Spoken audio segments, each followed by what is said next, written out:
uma ideia puxando a outra, um educador puxando a outra, e nesse caso, o educador que me puxou muitas vezes foi o Dave Cormier.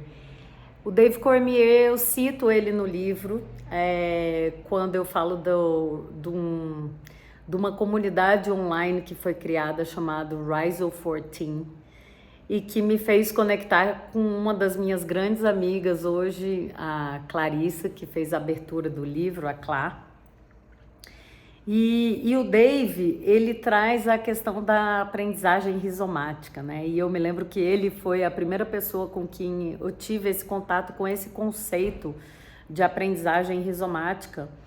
E o rizoma, ele vem da biologia, e o Dave Cormier, ele puxa a ideia da aprendizagem rizomática de Deleuze e Guattari, que são filósofos e tal, e que eles usam a estrutura do rizoma para falar sobre o conhecimento. Quer dizer, que o conhecimento não tem raiz única, né? O conhecimento surge de diversas raízes que se conectam em nós, né? E aí vem o conceito, né?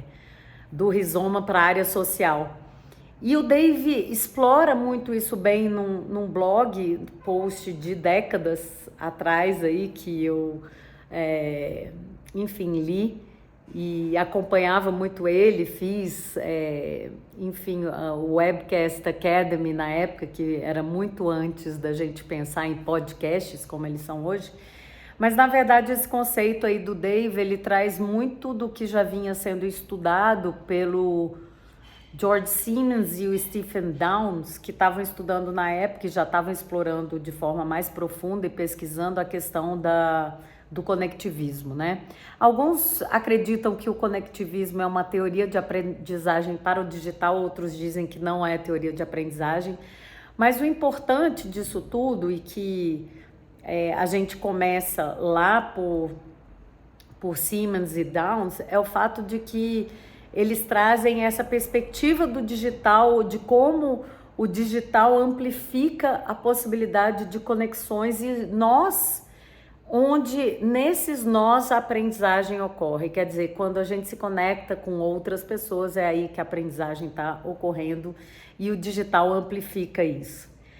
E aí, o Dave usa de tudo isso, de todos esses conceitos, quer dizer, vindo lá de Guattari, Deleuze, passando por Siemens, Downes, e aí ele incluindo suas próprias ideias e tudo mais, e quer ver na prática como isso funciona. Então ele lança para a comunidade, né? Ele lança para a rede de educadores aí no mundo inteiro essa ideia de fazer o Rise of 14, que na verdade foi um grande experimento social para ver onde que isso iria levar. E aí ele falava que, na verdade, nessa trilha formativa, a comunidade era o currículo. E eu adoro esse conceito, assim, de pensar na comunidade como currículo. Quer dizer, é a partir da comunidade que a gente vai puxando ideias, conceitos, conhecimentos, aprendizagens. Então, realmente, de uma ideia puxa outra, que puxa um aprendizado, que vai puxando outro aprendizado, né? Nós aprendemos juntos, nós aprendemos individualmente, nós aprendemos em microcélulas, e é essa beleza da gente pensar em aprendizagem, primeiro em a comunidade sendo esse currículo, quer dizer, que a gente constrói e que a gente determina onde a gente quer ir nesse modelo rizomático, mais horizontal, com várias raízes, né? E com vários nós de aprendizagem e conhecimento. Isso é muito potente. E o Dave acabou de lançar um livro, obviamente eu já comprei o livro, ainda não li, mas estou louca para ler e compartilhar aqui nessas minhas confissões o que eu achei. Mas ele traz essa questão, de novo, da comunidade como currículo na era da abundância. Então, nessa era da abundância, eu vejo muito a comunidade como sendo um excelente filtro para a gente iniciar nossas aprendizagens e ampliar nosso conhecimento. É claro que a gente tem que sempre ter cuidado, porque quando a gente entra numa comunidade, a gente está falando de uma perspectiva, então aí a gente está falando de um viés, a gente está falando de uma bolha informacional, mas isso também pode ser algo interessante, porque essa comunidade passa a ser um bom filtro também, se é uma comunidade robusta, que tem puxadores de comunidade que trabalham essa questão seriamente do conhecimento, de como essa aprendizagem está sendo construída e, enfim, e aprofundada, isso faz muito sentido, né? Quer dizer, a comunidade sendo esse... Eu até brinco que muitas vezes é mais rápido e mais focado você perguntar para uma comunidade do que ir perguntar no Google ou para qualquer inteligência artificial hoje em dia. Porque a comunidade traz essa, né, dependendo do tipo de comunidade, se já é uma comunidade de aprendizagem e prática mais estabelecida, traz essa profundidade, né? Traz perspectivas, apesar de que está dentro de uma linha, traz vários ângulos e discussões, né? E novas perspectivas sobre olhares de pessoas que estão estudando, que são especialistas ou que querem se aprofundar no assunto. Então, vale muito a pena dar uma olhada aí e aprofundar essa questão da aprendizagem rizomática e como isso acontece, porque a comunidade tem muito disso, de aprendizagem rizomática. E fica aí a super dica para você acompanhar o Dave Cormier. Eu, assim, sou muito fã dele, de todo o trabalho dele. Ele teve um impacto gigante na minha trajetória profissional.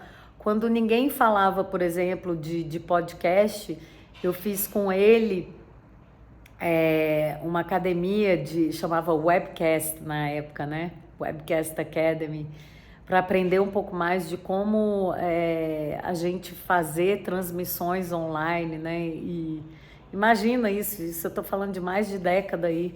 Se o podcast hoje é popularizado, ele e o Jeff Liebel estavam pensando nisso lá atrás, né? Então é uma coisa louca, assim.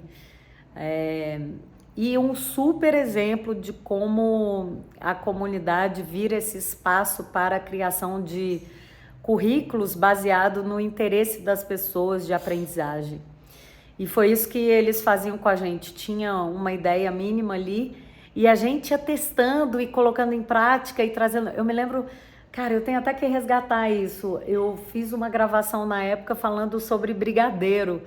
E o povo ficou maluco, assim, porque era um grupo de educadores internacionais que não conheciam nada sobre, sobre brigadeiro, e eu falava sobre o brigadeiro e tal. Eu tenho até que ver se eu consigo achar isso online para colocar aqui para você. Mas eu acho que tudo isso vale ser pensado, refletido, e fico imaginando, eu sempre trago essa questão de como a gente pensar a aprendizagem, principalmente em educação corporativa, dessa forma, em comunidade, trazendo a comunidade para desenvolver esse currículo, quer dizer, determinar o que é necessário e quais são os interesses e demandas de cada um.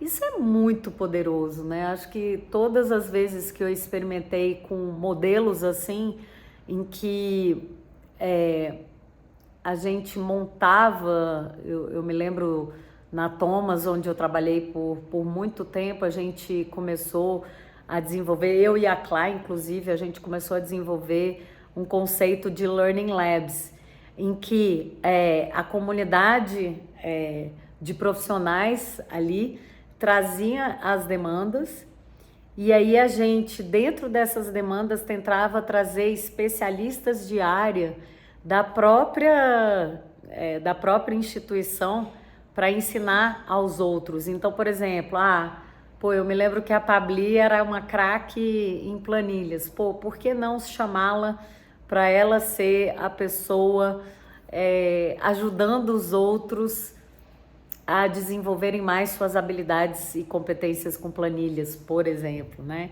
Então é nesse sentido de uma coisa, um realmente puxando o outro e construindo o conhecimento com o outro. É essa a grande sacada e é isso que pode fazer muita diferença e cada vez mais, porque não é só a questão do conhecimento e utilizar esses especialistas que já existem dentro da comunidade, mas muito mais esse fortalecimento, muito mais não, acho que é concomitante com toda essa construção de conhecimento, é o fortalecimento das conexões. E ao nos fortalecermos como comunidade, como time, como comunidade de aprendizagem, isso significa que muitos dos nossos dilemas aí, né, às vezes de até inseguranças profissionais ou dúvidas vão sendo minimizadas porque a gente acaba criando círculos de segurança, né, entre esses profissionais e essas pessoas que se conectam de uma forma mais significativa. Mas isso, obviamente, é tema para um outro episódio aqui do nosso diário, das nossas confissões. O que eu queria mesmo deixar com você hoje é essa ideia de aprendizagem rizomática, a comunidade como currículo e a referência do Dave Cormier para você.